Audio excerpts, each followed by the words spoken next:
Bonjour à toi et bienvenue dans Heureux Demain, le podcast qui est là pour t'aider à te créer une vie plus épanouie. Et on se retrouve pour un nouvel épisode sur le problème du choix. Aujourd'hui, je te parle de l'indécision chronique.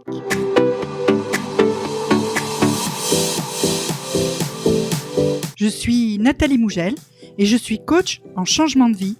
Ma mission est de t'aider à faire face aux défis que la vie t'envoie, que tu les aies souhaités ou pas.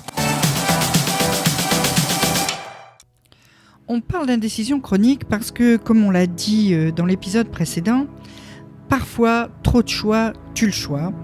Et il y a certaines personnes parmi nous, peut-être toi, qui sont des indécis chroniques, c'est-à-dire qui n'arrivent jamais à véritablement prendre une décision, à véritablement faire un choix. Qu'est-ce que c'est véritablement qu'un indécis chronique ? Un indécis chronique, c'est simplement une personne qui va au restaurant avec ses amis et qui met 2 heures à choisir le plat.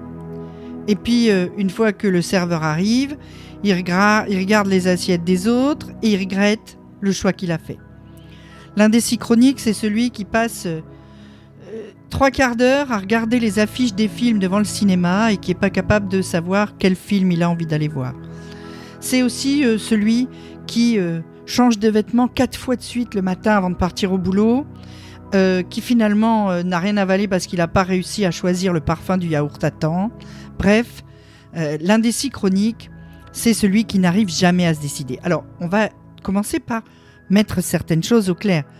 On a tous, de temps en temps, du mal à se décider. C'est normal. Mais généralement, on a d'autant plus de mal à faire des choix que le choix qu'on a à faire a un gros impact sur notre vie. L'indécision, c'est pas toujours mauvais. Ça permet dans certaines occasions de prendre le temps de la réflexion, de prendre le temps de se poser les bonnes questions avant de faire un choix qui va avoir un véritable impact sur la suite de notre vie. Et dans ces cas-là, il peut être salutaire de réfléchir un petit peu avant de se lancer.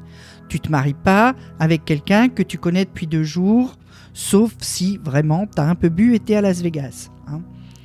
Le problème, c'est quand cette hésitation, cette difficulté à faire un choix est permanente et qu'elle se répète, quel que soit le choix que tu as à faire, même les choix les plus insignifiants, comme tout à l'heure les exemples, le choix du plat que tu vas manger au restaurant, ça ne va pas avoir un impact sur ta vie, par exemple, le film que tu vas aller voir, etc.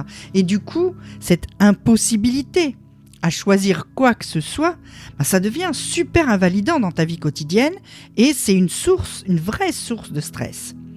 Alors pourquoi certaines personnes n'arrivent pas à faire des choix? Pourquoi certains hésitent tout le temps et n'arrivent jamais à se décider vraiment? Alors il y a plusieurs causes à l'indécision chronique. Si tu la ressens, tu vas peut-être te retrouver dans une de ces causes, mais beaucoup de ces explications de l'indécision chronique relèvent de la peur. Tu peux avoir peur de l'échec, peur de faire le mauvais choix. Donc finalement, tu n'arrives jamais à te fixer vraiment parce que peut-être ça n'est pas la bonne décision et peut-être tu vas échouer. Tu peux avoir aussi peur des conséquences du choix. Et si je choisis ça, qu'est-ce qui va se passer ? Et si je choisissais un autre, est-ce que ça ne se passerait pas mieux ? Tu peux avoir peur de déplaire. Tu vas au cinéma avec quelqu'un et tu te dis mais oui, mais si lui il n'aime pas le film et toi... Et voilà, donc peur de déplaire à l'autre. Tu peux avoir peur de t'engager. Ça ressemble un peu aux peurs des conséquences du choix, sauf que là, c'est le problème de ne plus pouvoir sortir de ces conséquences.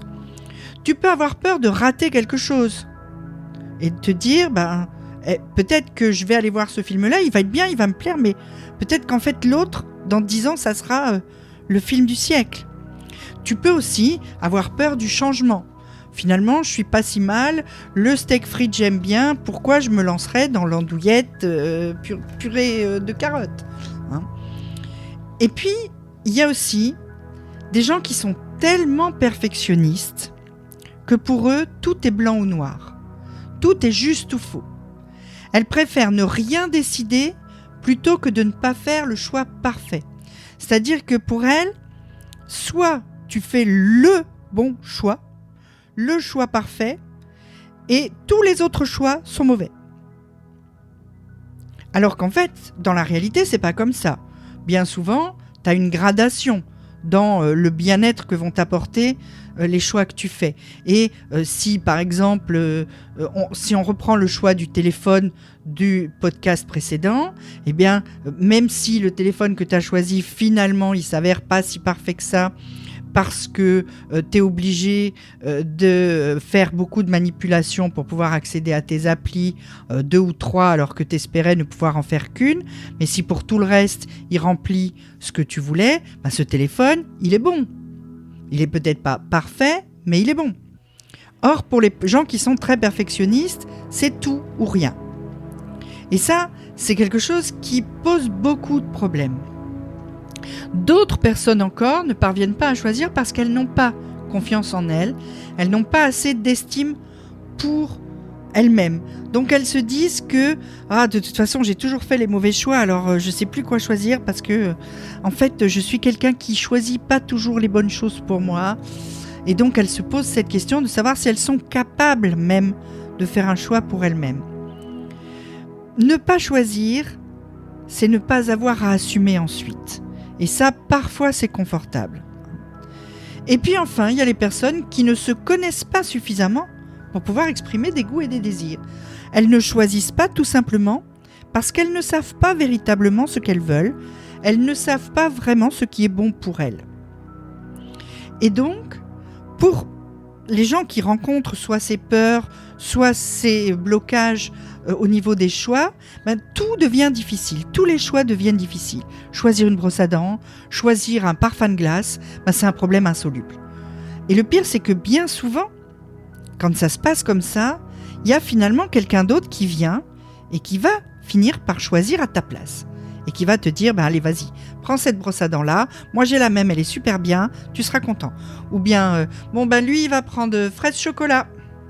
Parce que les autres gens autour de toi, souvent, ça finit par les énerver un petit peu, que tu sois pas capable de choisir, que tu sois toujours dans l'indécision. Et donc, dans ces cas-là, à l'indécision que tu as déjà du mal à supporter, va venir s'ajouter l'impression très désagréable que c'est les autres qui gèrent ta vie à ta place. Et ça, on n'en a pas tellement envie. Alors si tu es un peu dans ce cas-là, de l'indécision chronique et des gens qui finissent par dire à ta place que tu vas prendre une glace à la pistache, eh bien il y a plusieurs choses que tu vas pouvoir mettre en pratique pour essayer de résoudre ce problème et de faire en sorte que tu deviennes capable, petit à petit, de faire des choix de plus en plus importants. La première chose que tu peux faire, c'est d'abord essayer d'apprendre à te connaître mieux. Ça va te permettre de définir plus précisément tes goûts, tes besoins, tes attentes, tes capacités aussi et tes objectifs dans la vie pour faire des choix en conséquence. Donc, finalement, te connaître, c'est te donner la possibilité de mieux faire tes choix. Tu peux aussi t'informer plus pour te faire une idée plus concrète des options qui s'offrent à toi. Évidemment, tu vas faire ça dans le cadre d'un choix qui va être impactant dans ta vie. Pour choisir ton parfum de glace, tu n'as peut-être pas besoin non plus d'essayer de regarder tous les ingrédients. Examine aussi, et ça marche super bien, tes réactions corporelles. Quand tu dois faire un choix relativement important, tu commences par respirer. Tu respires 2 ou 3 fois profondément. Tu te plonges en fait en toi-même, tu fais le vide dans ton esprit et puis tu essayes de te visualiser. De te visualiser dans la situation qui va être après le choix. Et prête attention à tes signaux corporels. Alors on va prendre un exemple extrême. Quelqu'un t'a demandé de partir en vacances avec lui et tu hésites parce que tu sais pas trop si tu as envie d'aller à cet endroit, si tu as envie d'aller avec cette personne, etc. Tu fermes les yeux, tu respires profondément et tu te visualises dans la situation. Tu es à l'endroit que cette personne t'a proposé en vacances avec elle. Et fais attention à tes signaux corporels. Si tu t'aperçois que ton cœur et ta respiration se mettent à s'accélérer, que ta sueur monte à ton front, c'est peut-être que tu n'es pas prêt à partir avec cette personne. Si par contre, au moment où tu t'imagines dans cet endroit-là, avec cette personne-là, et que le sourire te vient, et que tu te sens bien, que tu as un peu chaud, etc., ben peut-être que tu peux y aller. Et ça va marcher pour plein de choix relativement impactants. Tu t'imagines dans la situation qui résulte du choix, et tu vois si tes réactions corporelles sont positives ou négatives. Autre chose que tu peux faire, c'est ne pas chercher à précipiter tes choix, juste pour mettre fin à l'indécision. Ne dis pas « allez, je prends ça », juste pour être sûr d'avoir fait un choix. Prends un délai raisonnable en fonction de l'importance du choix pour te décider et pour choisir. Pour ta prochaine brosse à dents, ça sera peut-être 5 minutes. Pour changer de maison ou pas, ça sera peut-être quelques semaines. Et puis ensuite, assume tes décisions. Une fois que tu as fait ton choix, tu vas de l'avant, tu ne regardes pas en arrière. Hein. Quand tu es au restaurant, tu as choisi le plat, ferme le menu, point barre, et attends l'assiette. Hein. Et puis, quand tu as choisi ta brosse à dents, tu quittes le rayon. Quand tu as réservé tes vacances, ferme les sites, etc. Hein. Essaye de ne pas toujours revenir sur le choix. Une fois qu'il est fait, il est fait. Commence ce faisant par des situations simples. Commence par le plat au restaurant, commence par la brosse à dents. Commence pas par savoir avec qui tu vas te marier. Hein. Essaye de le faire petit à petit avec des choix simples et des choix que tu vas facilement pouvoir assumer, même si c'est pas le choix parfait. Et puis, enfin et surtout, accorde-toi le droit de te tromper. Il n'y a quasiment pas de choix irréversible. Donc, arrête d'avoir des regrets inutiles et si finalement il s'avère que tu n'as pas fait le meilleur choix possible, tu en tires une leçon et la fois d'après tu choisis autrement ou tu rectifies le tir en modifiant les conséquences du choix que tu as fait. Mais il n'y a pas ou très très peu de choix pour lesquels tu ne peux absolument pas revenir en arrière.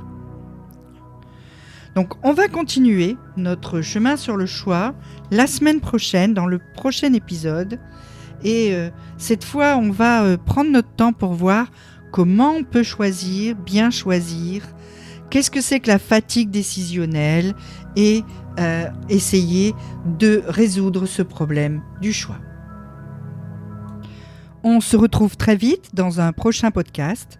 En attendant, tu peux aller faire un tour sur mon site. Tu peux aussi t'inscrire au mail privé Heureux Demain et tu recevras en cadeau ma feuille de route pour changer en 5 étapes. Tous les liens sont dans la description. À très vite et surtout prends soin de toi.